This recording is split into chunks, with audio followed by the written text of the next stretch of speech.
You are not only the Secretary of State, you're also the President's National Security Advisor. Those are both full-time jobs when we're at peace, let alone as we have troops deployed in multiple conflicts around the world, and the President is threatening to invade Cuba. So I want to just ask you specifically about Iran. You were one of just a handful of top aides with a seat at the table when the President ultimately did decide to launch the Iran war. Did you advise the President against the war? I'll never tell anybody what I advised the President privately, but I will tell you that the President had before him all the information that he needed.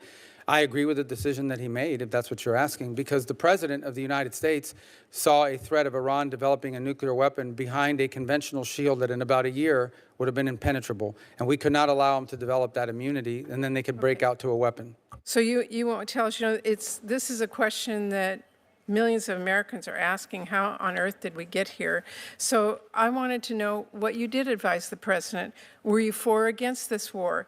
Or did you, the Secretary of State and National Security Advisor, have no opinion?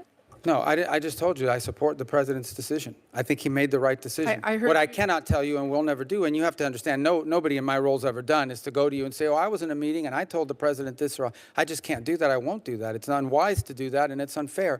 But I am telling you the President made the right decision. That's my view. I believe in it strongly. You do now. Okay. Let me just... I've always have. I mean, in terms of my view of the challenge that it poses. Okay. Well, back in March, you said this war would end in, quote, weeks, not months. And here we are, 4 months. Hundreds of troops injured or killed, and billions of dollars later. Trump promised everybody he was going to lower prices and no new wars. Now we have higher prices, new war. Trump promised the American people this war would be fast and decisive. It has been slow and secret and endless, and the majority of Americans do oppose this conflict. What my constituents are telling me is they want child care, they want health care to be more affordable.